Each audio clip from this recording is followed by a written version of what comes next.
السلام عليكم ورحمة الله وبركاته. اللهم صل وسلم وبارك على سيدنا محمد وعلى آله وصحبه أجمعين.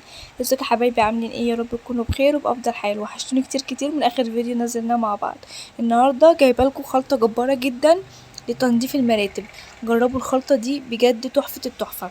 بصوا يا بنات، انا جبت هنا مقدار كوبايتين من المية، حطيت عليهم معلقة من الفانيش، معلقة من الكربوناتو، معلقتين من الكلوركس الالوان، كمان كيس كامل من البرسيل جيل او اوكسي جيل، اي حاجة من المساحيق بس ما تكونش باودر، بتكون جيل.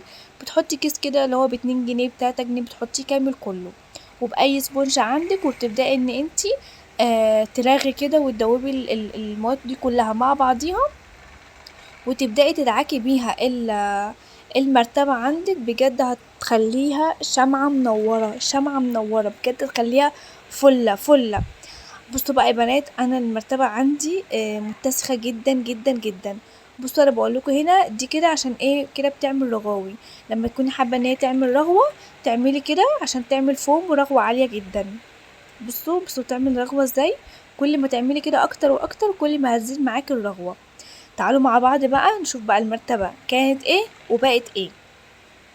بصوا بقى يا بنات، حرفيا زي ما انتم شايفين كده المرتبة، يعني هي بقت سودة مش بيضة.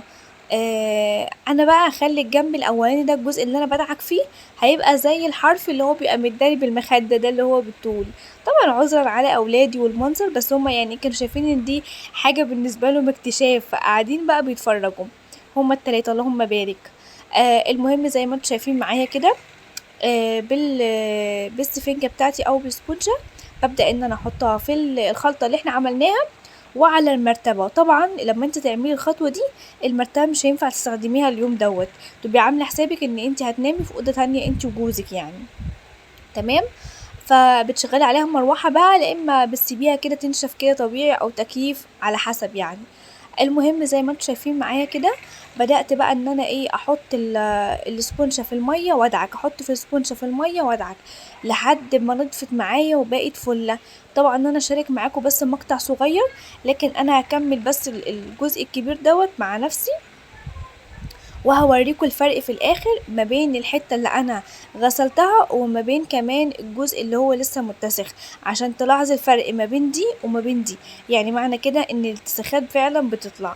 انتوا لو خدتوا بالكم انا ماشية جنب جنب، حتة حتة، واخداها بالطول كده معايا، رايح جاي رايح جاي في حته صغيره، بحيث ان انا انضف دي خلاص.